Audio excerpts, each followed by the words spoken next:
Las plantas son seres sensibles. Antes de iniciar esta presentación o esta conferencia, quiero presentarme diciendo que soy amante de las plantas, bióloga y botánica egresada de la UNAM. He realizado estudios de maestría y doctorado en ciencias por la misma universidad. Soy especialista de los encinos de México. Ustedes saben que México es el país más rico de encinos de todo el mundo. Soy catedrática de la FES Iztacala UNAM. He impartido diversos cursos de botánica y también imparto un diplomado de arboricultura. He realizado publicaciones en revistas nacionales e internacionales y libros en los campos de la florística, ecología y taxonomía. Esta plática va a tocar los siguientes puntos: los conceptos de ecología y medio ambiente y hábitat. Nos parecemos a las plantas. Las plantas perciben su entorno. Cómo se comunican las plantas y hablaremos también de la conservación de la biodiversidad y del hábitat. Antes de empezar, quiero que revisemos dos puntos que considero muy importantes. Primero, quiero que revisemos por qué la vegetación es importante. Vamos a ver esto a través de algunos aspectos. Bueno, la vegetación, ustedes saben, forma parte del hábitat de muchas especies animales. También capta la energía solar para fabricar su alimento a través de la fotosíntesis. La vegetación captura y almacena carbono. Ahora está de moda el hablar de almacenes de carbono. La vegetación también participa en el ciclo del agua. Ustedes saben que la vegetación es muy importante porque recarga los mantos acuíferos. La vegetación es parte de los factores que regulan el clima. Forma el suelo y lo protege de la erosión y además previene deslaves y derrumbes. Proporciona recursos variados a nosotros, al humano, como son las maderas, las fibras, los alimentos, las sustancias medicinales, etcétera. Otro aspecto que creo que es muy importante y por el que nos debemos de sentir muy contentos y muy afortunados es saber que la región de América Latina y el Caribe alberga una rica diversidad biológica. En ella se encuentra alrededor del 60% de la vida terrestre del planeta, junto a una diversa flora y fauna marina y de agua dulce. De esta manera, bueno, nos preguntaríamos por qué tenemos el mayor porcentaje de biodiversidad en América Latina y el Caribe.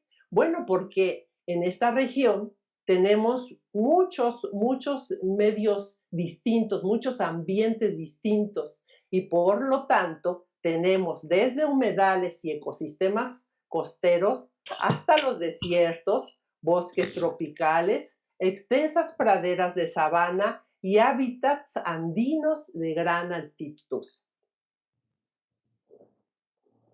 Bueno, uno de los puntos precisamente que vamos a revisar en esta conferencia es los conceptos de ecología, el medio ambiente y hábitat. Primero revisemos estos dos. ¿Por qué consideré que era importante revisar estos conceptos?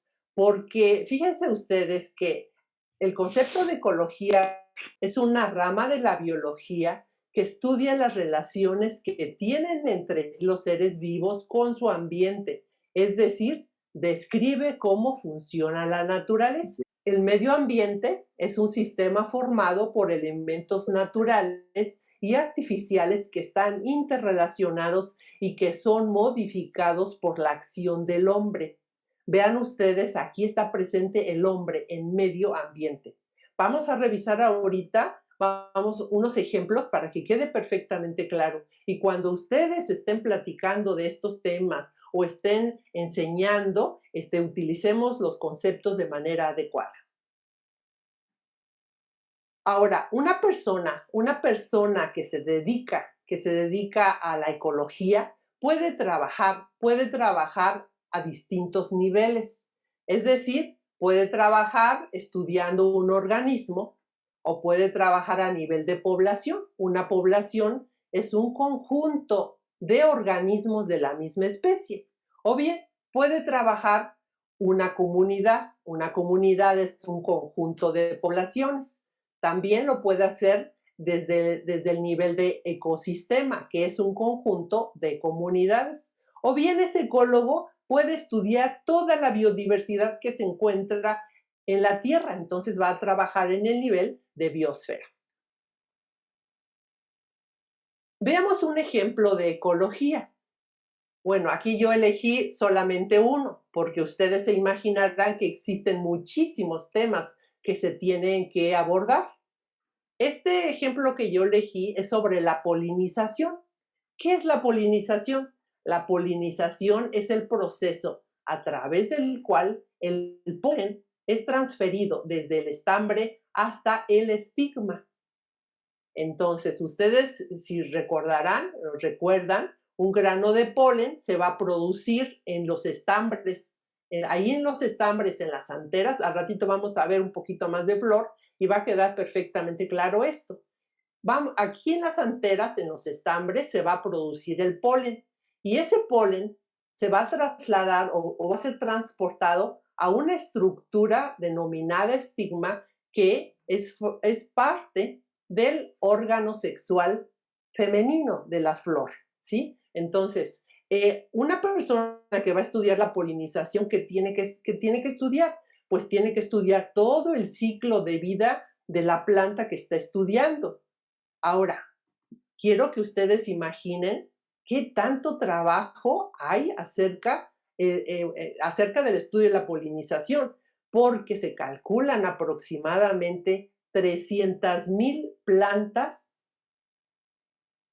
que tienen flores, es decir, 300,000 especies con flor. Entonces, tengan ustedes la seguridad que no hay los suficientes ecólogos como para estudiar la polinización de esas 300,000 especies de plantas con flor. Ahora, no solamente tiene que estudiar el ciclo de vida de la planta, sino que tiene que estudiar la morfología en especial de la flor. También tiene que estudiar al polinizador. Es decir, es muchísimo trabajo. Este es un ejemplo muy claro de lo que es ecología. Veamos un poquito más de la flor. Yo creo que ustedes se acordarán precisamente de esta morfología. Bueno, una flor, ¿sí? En su parte más externa tiene al cáliz, ¿sí? El cáliz está formado por los sépalos. Después tiene a la corola que está formada por pétalos. En el centro se encuentra el órgano sexual femenino y a los lados se encuentran los estambres, es decir, las estructuras masculinas. Aquí precisamente en el estambre y en la parte apical o en la parte de arriba de este estambre se encuentra la antera que les mencionaba y aquí es donde se produce los granos de polen. Los granos de polen, ¿sí? Van a viajar, de preferencia lo hacen a otra flor de la misma especie, de la misma planta, y van a llegar a esta estructura que se llama estigma. Este estigma es una estructura clave de la flor porque está preparada para recibir a los granos de polen. Bueno, me voy a regresar un poquito porque también quiero que vean ustedes aquí que en este corte de la flor, aquí ustedes están observando los óvulos, ¿sí? Estas esferitas blancas que se ven aquí son los óvulos. Y aquí, en la parte apical de esta estructura femenina, se encuentra el estigma, el receptor de los granos de polen. Bueno, no solamente hay que estudiar el ciclo de vida y estudiar la morfología de las flores, sino que también tenemos que revisar pues el agente polinizador. Ese agente polinizador puede ser una mariposa, una abeja, un coleóptero, una mosca, puede ser un reptil, puede ser un mamífero como el murciélago u otros más mamíferos polinizadores, puede ser un ave, también puede ser que el agua y el viento sean los agentes polinizadores. Ahora veamos ejemplos de medio ambiente, de estudios de medio ambiente.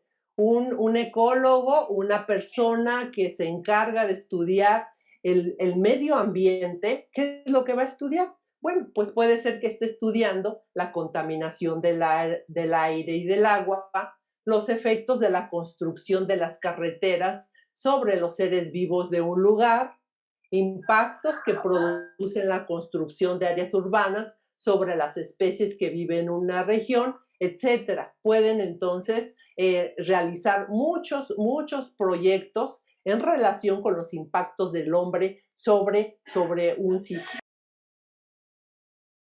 Ahora, en estas imágenes ustedes pueden ver pues diferentes lugares, sitios, regiones que el hombre utiliza. Qué bien lo puede utilizar para cultivos y que esos cultivos pueden ser fumigados, entonces también está aplicando otro impacto más. Puede ser que utilice este sitio para extracción de materiales o bien puede ser un lugar para recreación, puede ser que use el lugar para establecimiento de una ciudad, pero fíjense ustedes que ustedes lo han notado, todos lo notamos, que también hay personas muy interesadas en la conservación de la biodiversidad y que por lo tanto trabajan arduamente en ello. Esta imagen que está aquí es una fotografía precisamente de un parque, del Parque Ecológico Xochitla que se encuentra en México. Y bueno, yo la quise poner porque es un ejemplo de grupos de personas que se encargan de la conservación, que trabajan a veces unos años, a veces muchos años, a veces toda su vida en la conservación. El Parque Xochitla precisamente ha estado trabajando ya por muchos años en la conservación de especies endémicas, pero también con especies en cierto grado de riesgo, con algún grado de riesgo, ¿no? Entonces, pues no solamente a veces todas las personas deterioramos el ambiente o lo impactamos, sino hay grupos que trabajan en la conservación. Bien, el otro concepto que quiero que revisemos es el concepto de hábitat. El hábitat es el área que tiene los recursos y características adecuadas para que una especie o una comunidad existan y se reproduzcan óptimamente. Este concepto quiero que lo revisen y lo recuerden porque lo vamos a estar utilizando y prácticamente esta conferencia la vamos a aterrizar con este concepto. Entonces, ¿qué elementos son parte del hábitat? Bueno, están los factores bióticos, que son los microorganismos, las plantas, los animales, pero también están presentes los factores abióticos, como los minerales del suelo, el agua, el aire, el viento, la luz, el calor. Bueno, pues entonces podemos decir que hay tres grandes grupos de hábitats: los hábitats marinos, los hábitats terrestres y los hábitats de aguas continentales. Y en América Latina y el Caribe, como tenemos tantos ambientes que pertenecen a estos distintos hábitats, entonces, claro, con otros factores acerca que se refieren a la forma de América Latina y el Caribe, a su ubicación, hacen que entonces seamos la región más rica del mundo. Entonces podemos ver pues ambientes que van desde las zonas áridas hasta ambientes que están en grandes altitudes, por ejemplo, los pastizales alpinos. Podemos tener también y observar y disfrutar los bosques de encino o bosques templados, los, la vegetación acuática, en este caso ustedes están observando un bosque de galería. También podemos trasladarnos a ver los bosques tropicales, los bosques de coníferas, bosques mesófilo de montaña y bueno, en América Latina tenemos grandes extensiones de zonas áridas. Bueno, vamos a ver un aspecto que yo creo que algunos de estos elementos que les voy a mencionar, ustedes ya lo saben, pero yo les invitaría a que sirvan para que tengamos un acercamiento más con las plantas. Muchas veces el humano utiliza un lenguaje y ciertos términos y conceptos que lo único que hacen es alejarnos de las plantas. Pero vamos a revisar algunos puntos que nos van a llevar a pensar que nos parecemos mucho a las plantas. Veamos primero, al igual que nosotros, las plantas poseen epidermis o piel externa. Se encuentra en todos los órganos vegetales, desde la raíz, el tallo, las hojas, las flores, los frutos. La epidermis se encuentra en todas las estructuras de la planta. Si pudiéramos ver esa epidermis con un microscopio, sería un mundo maravilloso. Ojalá, si algunos de ustedes no han visto una parte de la hoja, la epidermis de la hoja en un microscopio, sería excelente que traten de hacerlo, porque nos vamos a encontrar estructuras como son los tricomas o pelos, glándulas y a veces una epidermis de una sola planta puede tener diferentes tipos de tricomas y glándulas, por lo tanto hacen que la epidermis sea compleja. ¿Qué hay en la epidermis? Pues en la epidermis hay unas estructuras muy importantes que se llaman estomas. Ustedes saben que los estomas le sirven a la planta para realizar intercambio gaseoso, pero también a través de los estomas se realiza la transpiración. Entonces, estas estructuras están compuestas por varias células.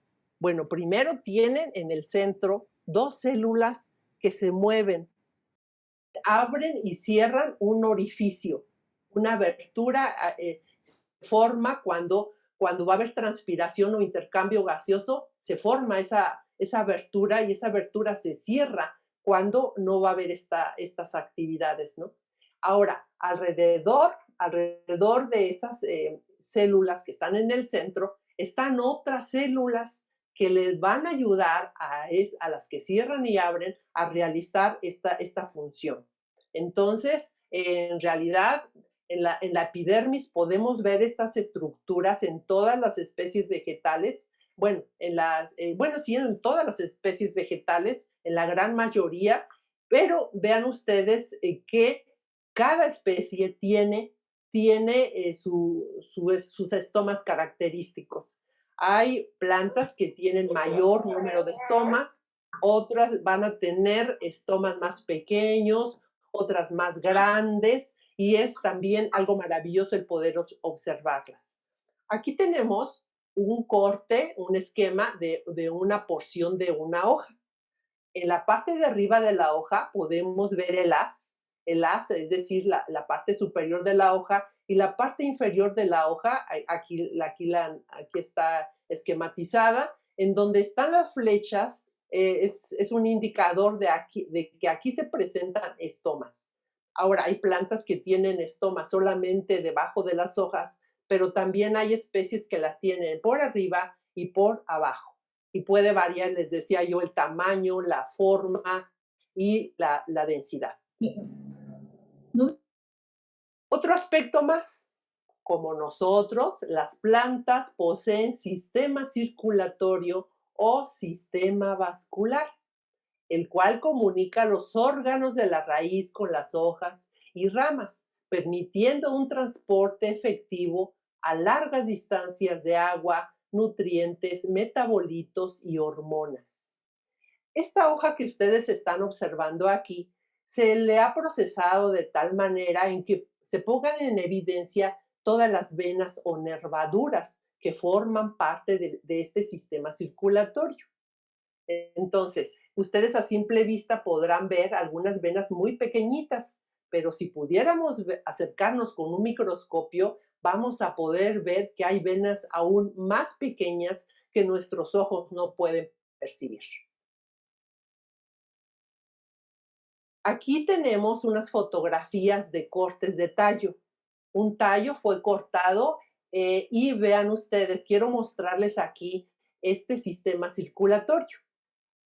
Esta sección que yo estoy señalando, de aquí hasta acá, es un tejido que se llama xilema y realiza la circulación, a través de él se realiza la circulación de agua y sales minerales.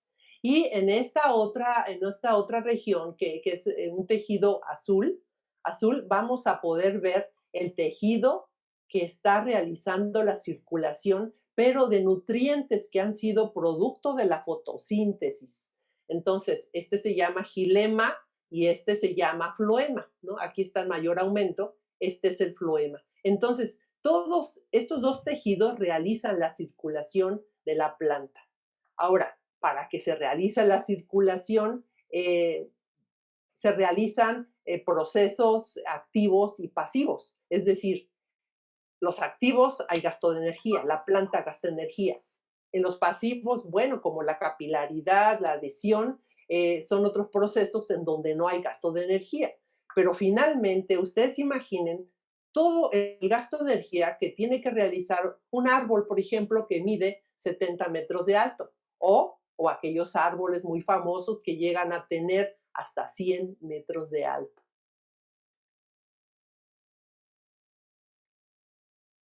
Como el humano, las plantas poseen un esqueleto o una estructura rígida. El tejido llamado xilema es el que tiene esta función. Anteriormente les mencioné que el xilema realizaba la circulación de agua y sales minerales. También es el xilema el que sirve a la planta como esqueleto o estructura rígida. Eh, ¿Cómo lo hacen? Bueno, debido a que las paredes de las células que forman este tejido están impregnadas de un material muy duro y resistente que se llama lignina. Entonces, ustedes seguramente donde están pueden estar observando una mesa de madera o una silla o a lo mejor están en un asiento de madera, en fin. Esa madera que es el xilema, que realiza el transporte de agua y sales minerales y que también es el esqueleto, bueno, pues aquí está esquematizado en esta rodaja de un árbol que al corte se le calcularon más o menos 90 años de edad. ¿Sí? Entonces, cada anillo de crecimiento, cada rayita que ustedes están observando, una franja entre raya y raya oscura, precisamente representa un año de edad del árbol. Entonces, ahora, no solamente en el árbol están presentes xilema, floema, epidermis, como se los acabo de mencionar, sino que hay otros tejidos que son esenciales para que la planta esté viva. Vean ustedes qué interesante este aspecto. Nosotros, los mamíferos, los humanos, tenemos sistema inmunológico. Las plantas también lo tienen. Las plantas activan respuestas inmunitarias o estrategias de defensa cuando son invadidas por microorganismos patógenos que deterioran su crecimiento y reproducción. Las plantas poseen un sistema de defensa que va desde barreras físicas hasta señales moleculares y sistémicas, similares a la inmunidad de animales. Es decir, Estos sistemas de defensa se parecen mucho a los que nosotros poseemos. Cuando los patógenos entran en contacto con las células vegetales, estas activan una serie de respuestas inmunitarias de inmediato, como son, sintetizan proteínas de defensa que atacan a los patógenos, refuerzan las paredes celulares para evitar que microorganismos penetren en más células, sacrifican las células infectadas o incluso hojas y ramas enteras para frenar el avance de la infección. Cuando ustedes ven una planta a tirar algunas ramas, esto quiere decir que la planta está trabajando, que su sistema inmunológico está en acción y esta es una estrategia de defensa. La detección de patógenos, vean ustedes cómo lo hacen, la detección de los patógenos lo hace la planta a través de unas proteínas de reconocimiento. Así como nosotros los humanos, cuando somos atacados por una bacteria, un virus, un hongo, nuestras proteínas de reconocimiento lo detectan. Las plantas lo hacen de igual manera.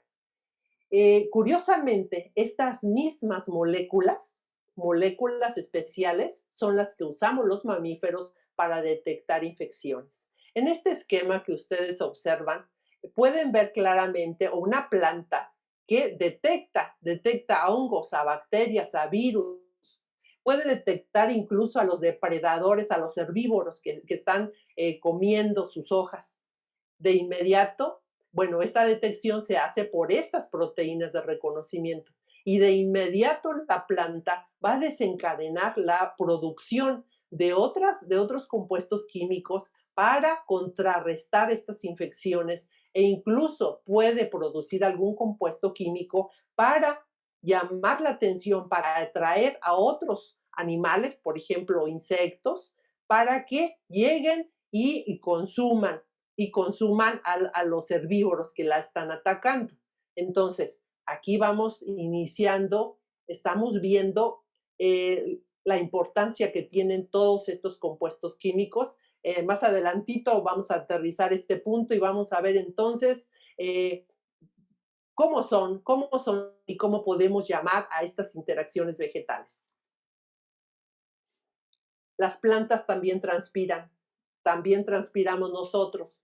La transpiración es la evaporación de agua en las superficies de los organismos que viven en tierra firme.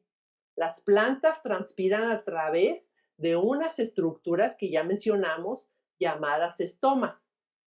Además, el agua transpirada permite la circulación y el enfriamiento de la planta. Es decir, esta transpiración hace que el agua y las sales minerales se distribuyan a donde se necesita. También los productos de la fotosíntesis se mueven y la transpiración regula la temperatura de la planta. Bueno, nos parecemos a las plantas también en el sistema reproductor. Las plantas, al igual que nosotros, poseen células sexuales masculinas y poseen células sexuales femeninas. Bueno, células sexuales masculinas o espermatozoides, aunque pues en la botánica, si ustedes revisan ahí un libro o alguna bibliografía, le van a llamar de otra manera, puede ser espermátidas, anterozoides, en fin, pero finalmente es lo mismo, son espermatozoides. Entonces, también tienen células femeninas llamadas óvulos. Y bueno, como producto de la fecundación, las plantas producen embriones y esos embriones son alimentados a través de placentas, como sucede en el humano también. Bueno, aquí está nuevamente un esquema de una flor, les recuerdo, aquí está la estructura sexual femenina. En su parte más ensanchada, en la base, se encuentran los óvulos. Bueno, esta zona se llama ovario y dentro están los óvulos. Se encuentran junto a este ovario los estambres y les decía yo que en las anteras es donde se producen los granos de polen. Miren, aquí les puedo yo mostrar una diversidad muy hermosa de granos de polen. Estos granos de polen, bueno, pues si también imaginamos la cantidad de especies que producen polen, es enorme. De tal manera que les puedo asegurar que no se ha podido, el humano no ha podido ver todos los granos de polen de todas las especies que existen en la Tierra. Ahora, estos granos de polen hay pequeñitos, grandes, lisos, con espinas. ¿Por qué? Porque están adaptados al estigma que los va a recibir, están adaptados al polinizador que lo va a llevar al estigma. Entonces, por eso también existe una gran diversidad. Aquí en su pantalla, al lado derecho, podemos observar un grano de polen de un pino. Estos sacos que ustedes le están observando como especie de orejas a los lados, son sacos de aire. Si pensamos en sacos de aire, entonces lo que estamos viendo o lo que podemos pensar es que entonces este grano de polen es transportado por el viento. Exactamente así es. Aquí está este grano de polen con sus grandes sacos, pero fíjense ustedes que este grano de polen va a desarrollarse, al estar desarrollándose, va a producir un tubo polínico así denominado, y cuando este tubo polínico está bien desarrollado, produce los espermatozoides. Aquí debajo, ustedes están observando una belleza grande, una gran belleza. Estos son los espermatozoides de una planta que ustedes conocen seguramente, que es la cola de caballo o el equisetum. Esta cola de caballo, pues ahora se utiliza mucho en la jardinería y también pues lo utilizamos como diurético. Estos espermatozoides es todo un despliegue, es un despliegue de cilios de gran hermosura. No solamente ellos son así, puede ser, más bien existen otros espermatozoides de otras plantas que también tienen un despliegue de hermosura. Acerquémonos un poquito más a la flor para ver el ovario. Aquí está. Esta es la zona donde se encuentran los óvulos. Este es el estigma a donde van a llegar los granos de polen, y aquí están los estambres, las anteras que producen los granos de polen. Y acá podemos ver los óvulos y ver que hay una placenta que los está alimentando a todos ellos. Este esquema que ustedes están viendo es solamente el ovario. Quiero que se imaginen que es un ovario, pero en forma de esquema. Este es el ovario, aquí están, este es un óvulo, este es otro, entonces tenemos en total aquí 6 óvulos.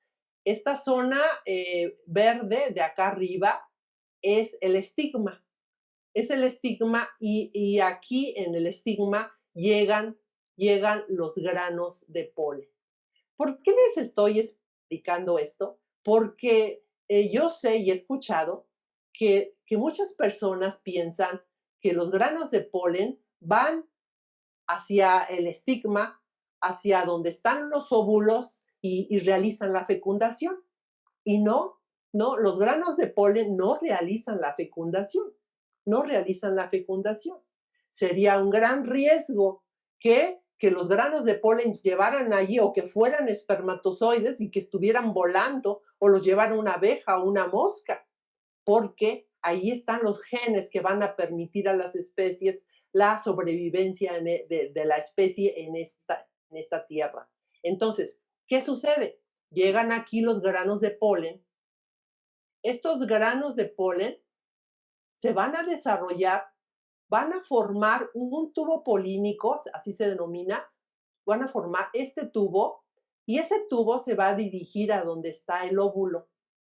Pero mientras ese tubo se está desarrollando, se producen los espermatozoides. Es decir, los espermatozoides se producen prácticamente Nos dentro de la flor. Los espermatozoides, entonces, una vez que están cerca del óvulo, pues ya todavía hay algunos procesos que se realizan aquí y entonces se realiza la fecundación. Después de la fecundación se forma el cigoto, el embrión y el embrión está dentro de la semilla.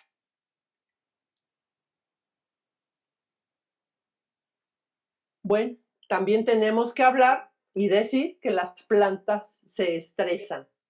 Las plantas se pueden estresar por diferentes factores y en este sentido, bueno, pues también nosotros sufrimos estrés, los humanos sufrimos estrés y no solamente emocional o anímico, sino que también podemos tener un estrés fisiológico, un estrés metabólico causado por ambientes, perdón, por factores. El estrés se produce cuando los cambios ambientales alteran el estado fisiológico de las plantas. Ahora, vamos a ver que existen diferentes tipos de estrés. Estrés hídrico, el estrés por alta y baja temperatura, el estrés por alta y baja irradiación, también por alta y baja radiación ultravioleta, por salinidad, puede ser que haya deficiencias nutrimentales, que haya toxicidad por metales pesados o bien haya un daño extensivo en el hábitat.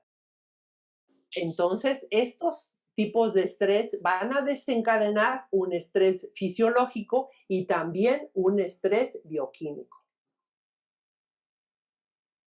Bueno, pero hablemos un aspecto muy interesante que en cierto sentido se parece a nosotros, pero también en otro sentido no se parecen a nosotros.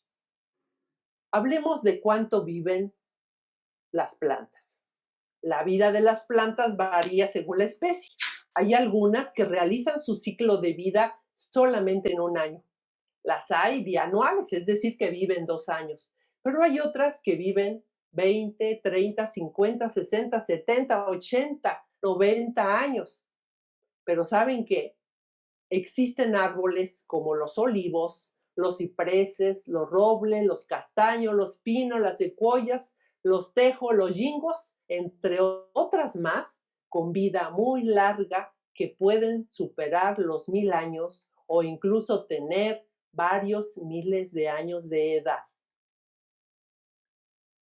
Por ejemplo, en Chile se encuentra el alerce milenario, que es una gimnosperma llamada el gran abuelo y se le calculan unos 3500 años de edad. Ahora, también tenemos en Gales vive el impresionante tejo, ¿sí? Que tiene o se le ha calculado 4000 años. Tiene una altura de más de 13 metros y creo que, no veo bien, una circunferencia más o menos de 11 metros. Tenemos a este otro, el ciprés de Irán, que por su edad se le calcula que es el organismo vivo más viejo de Asia. Se le calcula que tiene entre 4000 y 5000 años. Tiene una altura de 25 metros y un perímetro de 11.5 metros. En California tenemos al llamado Matusalén, que se le calcula 4850 años. Y cerca por allí se encuentra un hermano de él y que se estima tiene 5000 años. Bueno, y no faltaría mencionar también al tule que se encuentra en México, que es muy famoso porque su tronco es muy grueso, que tiene alrededor de 42 metros de circunferencia, ¿no? Y se le ha calculado entre 1400 y 3000 años, es decir, como que nos falta aplicarnos más en en el cálculo, ¿no? Pero digamos, por lo menos ha de tener unos 2000 años de edad. Pero yo quiero decirles que estos árboles que les acabo de mencionar, pues no son las rarezas ni son los únicos que tienen varios miles de años, o algunos que puedan tener varios cientos de años, sino que son más comunes de lo que pensamos. Por ejemplo, en las montañas de México hay varias especies de pino que tienen fácilmente 100 años o superan los 100 años de edad. En la Sierra Madre Oriental tenemos árboles de la especie Pseudotsuga menciani que pueden tener o se les ha calculado 450 años. Y en el norte de México, esos mismos ya se les ha calculado 600 años de edad. Esto quiere decir que nos falta también estudiar más para detectar edades de más árboles, porque yo les puedo asegurar que los árboles centenarios y los que tienen varios miles de años son más comunes de lo que, de lo que estamos pensando. Pero bueno, ahora, es decir, hay plantas que pueden, o árboles que pueden vivir 70 años, como nosotros, como el humano en promedio. Bueno, el humano puede vivir en promedio, digamos, optimistamente 70, 80 años de promedio, aunque ya sabemos que hay personas muy longevas de 120 años, ¿no? Sí, pero ¿se imaginan ustedes un árbol que tiene 4000 años y el humano que puede vivir 70, 80 años? Esto es muy interesante considerarlo, reflexionarlo para que veamos nuestra posición en la naturaleza. Veamos otro aspecto muy, muy interesante. Las plantas detectan los cambios. Bueno, primero, estos puntos que voy a leer se refieren a cómo perciben su entorno las plantas. Esto es fundamental porque yo creo que esto nos va a cambiar un poco la manera de pensar de las plantas. Vean ustedes, las plantas detectan los cambios de su ambiente mucho antes que los animales. Ustedes dirán, a ver, ¿cómo? Eso no lo puedo creer, ¿no? Al ratito vamos a ver cómo es que lo hacen. Cualquier planta conoce exactamente cómo es el mundo físico que la rodea y es capaz de detectar los cambios en otros organismos a su alrededor. Es lógico pensar que la planta tenga que detectar todo lo que está a su alrededor porque son plantas que están ancladas al suelo, aunque no son inmóviles, ¿eh? Esto lo tenemos que tener bien presente. Están ancladas al sustrato, al suelo, pero no son inmóviles. Son capaces de cambiar su fisiología para contrarrestar el cambio ambiental para sobrevivir. Las plantas pueden detectar campos eléctricos, magnéticos y todas pueden percibir los gradientes químicos. Esto no lo estoy diciendo yo ni lo está diciendo cualquier noticia tal vez de internet, sino que hay ya muchos artículos con sustentos científicos que hablan precisamente de esto.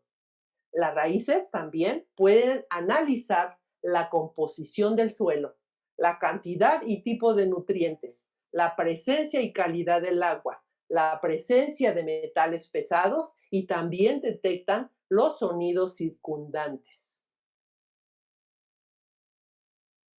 Desde este punto de vista, son auténticos superhéroes si los comparamos con nosotros. Bien, hablando de cómo perciben entonces las plantas su entorno, bueno, mucho tiene que ver con la luz y los colores que perciben. Las plantas, al igual que nosotros, pueden percibir colores a través de proteínas especializadas llamadas fitocromos o fotorreceptores, las cuales envían señales químicas para generar una respuesta fisiológica como germinar, crecer, desarrollar flores y frutos. Es decir, estos fotorreceptores mandan señales a los genes para que los genes empiecen a comandar la germinación, el crecimiento, el desarrollo de flores y frutos.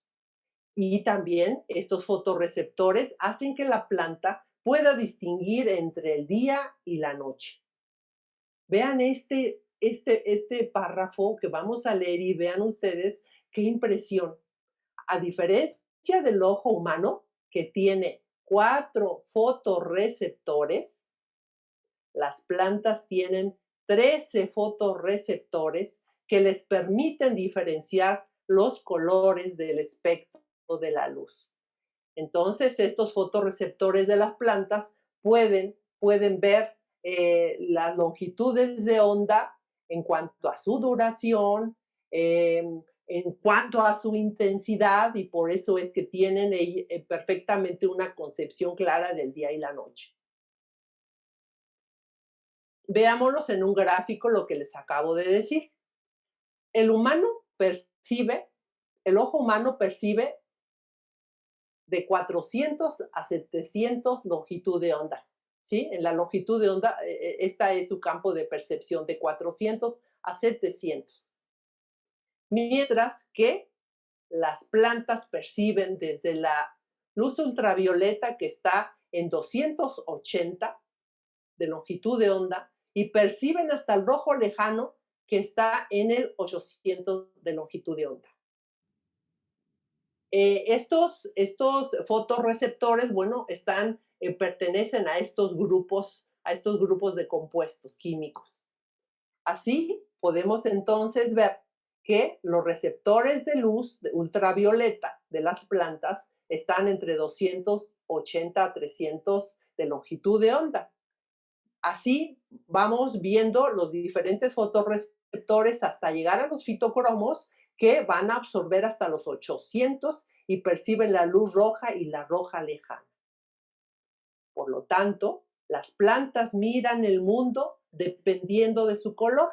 Utilizan el azul para crecer y desarrollar flores y frutos, rojo para distinguir entre el día y la noche, verde para alimentarse y el ultravioleta para defenderse. Bueno, hablando de la luz, hablando del día y la noche, las plantas duermen. Este es un concepto muy humano, duermen, el dormir. Y bueno, muchas veces bien aplicado tal vez a los mamíferos, a otros animales. Pero estos conceptos precisamente, a veces como los utilizamos, es que hacen que el humano se aleje de las plantas. Fíjense que las plantas duermen de forma parecida a los animales. Digo, duermen entre comillas, ¿no? Por el concepto que tengamos. Tienen un ciclo diurno muy activo, es decir, durante el día se realiza la fotosíntesis, la polinización, pero también tienen otro ciclo nocturno en donde sus actividades disminuyen. Podríamos decir que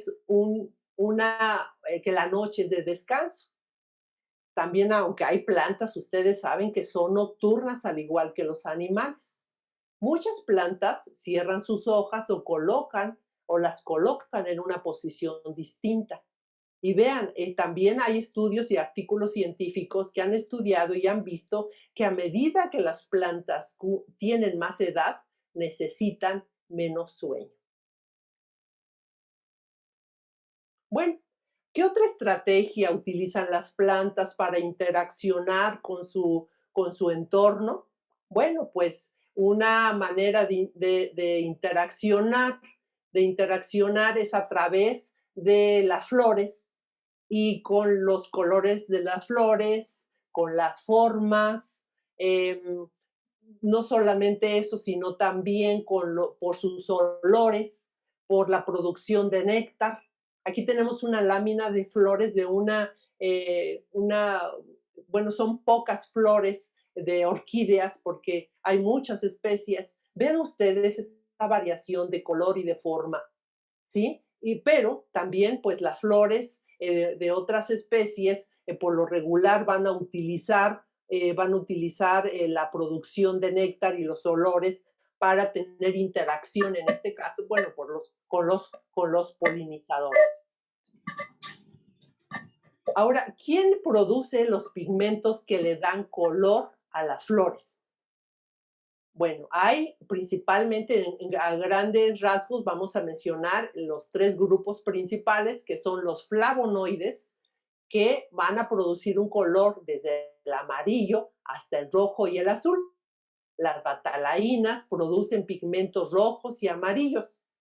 Los carotenoides producen colores que van del amarillo pálido, pasando por el anaranjado hasta el rojo oscuro.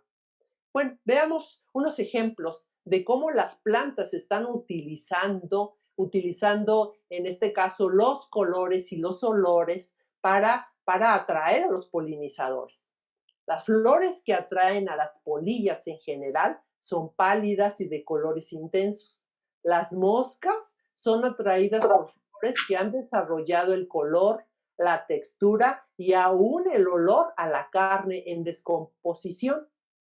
Las flores que atraen a las abejas y avispas han desarrollado pigmentos que reflejan la luz ultravioleta, esa luz que nosotros los humanos no podemos percibir.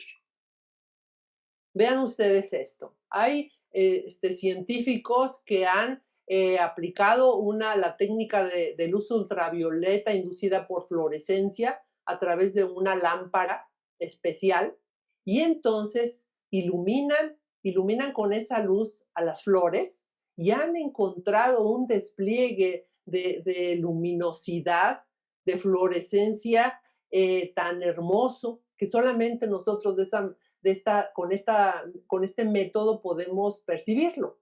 Pero, pero los insectos como las abejas, los abejorros, pueden percibirlo. Muchas flores son verdaderas pistas de aterrizaje para ellos. Es decir, en este sentido, perfectamente las plantas nos superan a los humanos. Bueno, ¿y qué podemos decir en aquellas plantas? En este caso yo elegí a las orquídeas para interaccionar de una manera mucho más íntima con el polinizador.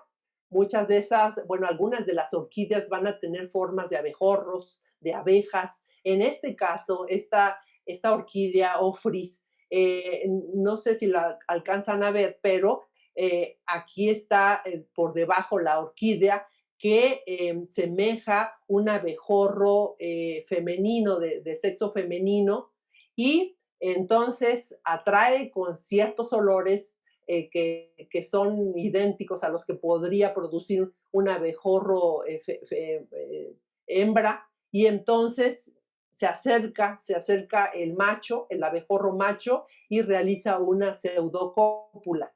Ahora, ¿qué ganancia tiene la orquídea? Bueno, pues que este abejorro se va a llevar el polen, y como va a visitar otra flor de orquídea, bueno, pues va a llevar ese polen a los estigmas de la flor. Bien, pero fíjense, ya estamos como que aterrizando algo. Las plantas, ¿qué lenguaje utilizan? Hace un ratito mencioné que, bueno, se comunican más rápido que los animales. ¿Por qué lo hacen así? ¿Por qué es más rápido? Ah, bueno, pues porque utilizan un lenguaje químico. Las plantas tienen un lenguaje químico. Este lenguaje químico lo realizan a través de muchos compuestos químicos que se llaman metabolitos. Pero para hablar un poquito más de metabolitos, tenemos que decir que hay dos tipos de metabolitos. Los metabolitos primarios, que son los que realizan o los que participan en toda la fisiología, digamos, interna de la planta. Es decir, controlan el crecimiento, la fotosíntesis, la respiración, el transporte, la asimilación de nutrientes, la floración, la maduración de los frutos, etcétera. Estos metabolitos primarios son todos estos que ustedes están observando aquí.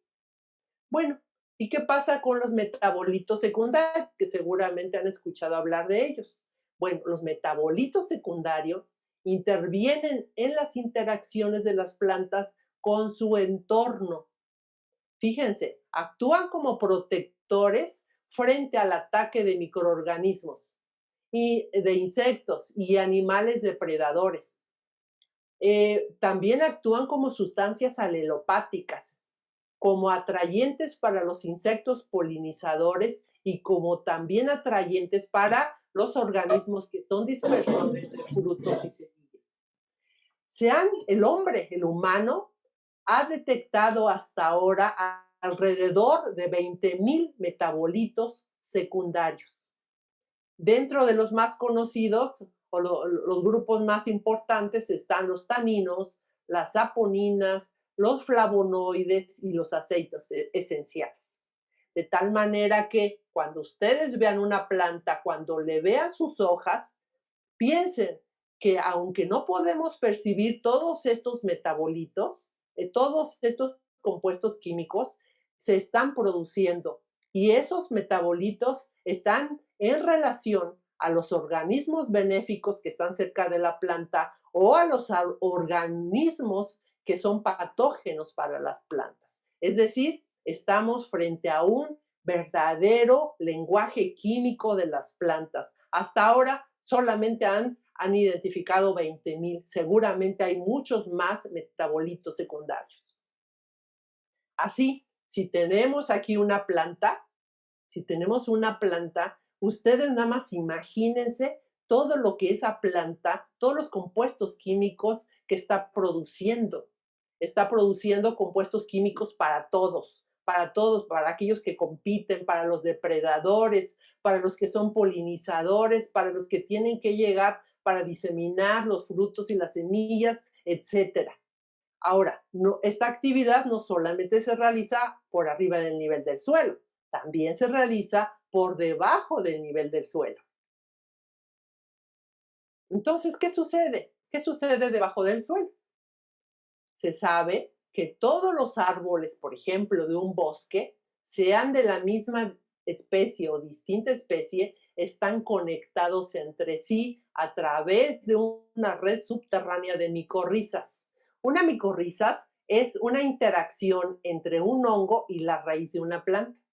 Entonces se conectan todas las especies a través de estas micorrizas. A través de ellas se traspasan recursos como carbono, agua, nitrógeno, zinc y fósforo.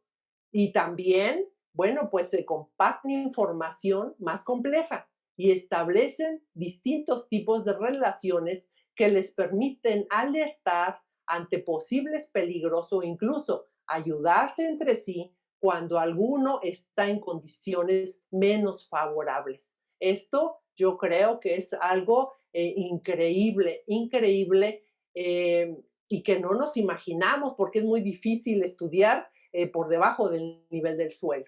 Ahora sabemos también hay artículos de esto, que los árboles más grandes y viejos, es decir, los llamados árboles madre, esto de viejos entre comillas, ¿no? Porque puede ser que tengan 1,000 años y ustedes dicen, no, pues ya está muy viejo, pero pues va a vivir 4,000, ¿no? Entonces, los más de mayor edad, los llamados árboles madre, son los que están más conectados con el resto y favorecen el traspaso de recursos vitales a las plántulas y a los árboles más jóvenes. Se hizo un experimento de un árbol muy pequeñito que lo retiraron de cerca de su árbol madre y lo trasplazaron a un sustrato artificial fuera de su ambiente y entonces vieron que empezaba a perder vigor. Lo hicieron precisamente para confirmar esto que acabamos de ver acá arriba. Y temían incluso que la planta o el árbol pequeño muriera. Entonces lo volvieron a establecer cerca de la madre y estos arbolitos pequeños, cuando se hace esto, vuelven a recuperar su vigor. Se puede decir que un bosque es una red de individuos en un sistema interconectado y que hay recursos que se desplazan de manera regular en esta red. Es decir, ya no podemos pensar que vamos a conservar un individuo de una especie o 5 individuos de una especie. No podemos ya pensar de esa manera. Tenemos que conservar toda esta red porque hay una interacción entre las especies que, que, que finalmente tiene como resultado un equilibrio. Esto lo podemos ver por arriba del nivel del suelo, pero también tenemos que saber que debajo del nivel del suelo se están dando esas interacciones. Debajo del nivel del suelo, entonces hay toda una red alimentaria del suelo, en donde participan las raíces, los hongos, las bacterias, protozoarios, nemátodos, participan incluso algunas aves que hacen galerías y también otros animales. La ecóloga Susan Simard dice al respecto, hay una conexión física entre las especies, en una relación respetuosa, es un compartir. Hay una familiaridad en los bosques, donde los más antiguos son los más importantes. Hay reciprocidad en la naturaleza da y devuelve. Hay unir y venir constante.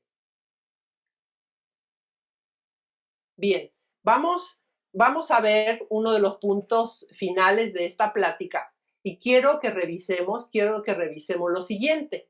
Y yo creo que algunos de estos términos ustedes los conocen muy bien, pero para poder integrar lo que yo les quiero decir, quiero que los consideremos. El gran sistema ambiental, la geósfera, o sea, toda la Tierra, está configurado por la integración de la atmósfera, que es el componente gaseoso. Está también la hidrosfera, que es el componente líquido, la litosfera, que es el componente sólido, la biosfera, que son todos los seres vivos de la Tierra. Y hay otros dos términos que quiero que consideremos y que ustedes lo incluyan en este concepto.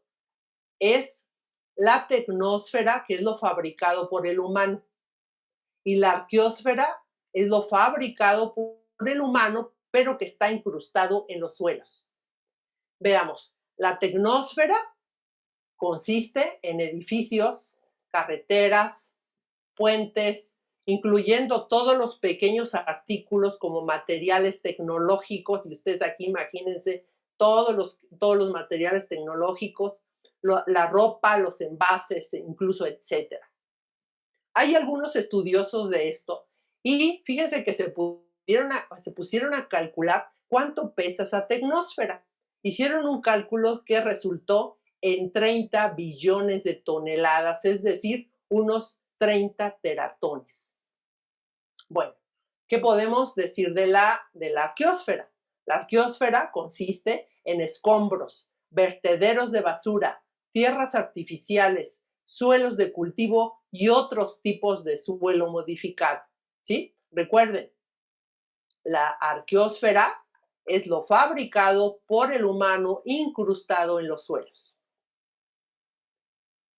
Ustedes yo creo que ya revisaron la película de Wall-E y, y, y, y yo no sé bajo qué perspectiva ustedes la vieron, pero se trata de que el humano se va de la Tierra porque ya no puede vivir en la Tierra, porque ya no hay nada de vegetación.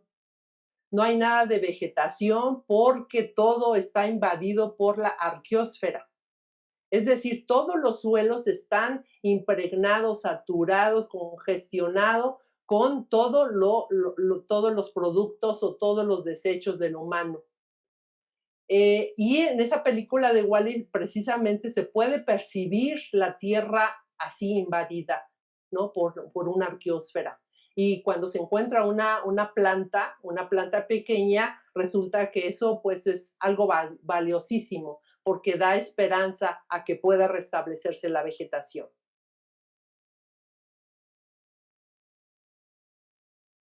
Bien, la conservación de la biosfera, entonces yo les decía que no basta con que estemos conservando una especie. es decir, que estemos conservando unos cuantos individuos de una especie, sino que la conservación tiene que ser a nivel de hábitat, ¿sí? La destrucción de los hábitats es el factor principal de pérdida o extinción de especies. El objetivo primordial de la conservación es prevenir la pérdida de ese hábitat. La conservación de la biodiversidad dependerá del mantenimiento de los hábitats a diferentes escalas. Es decir, nos tenemos que unir para conservar una localidad, una región, un país, incluso un continente. Ahora, fíjense este dato interesante. También hay estudios al respecto. Se dice que la fotosíntesis mundial está en aumento. Bueno, no solamente se dice, se sabe. Las plantas están quitando actualmente más CO2 del aire que lo que hicieron hace 200 años. Esto puede significar que la vegetación de la Tierra está respondiendo de una manera que estabilizará las concentraciones de CO2 y el clima.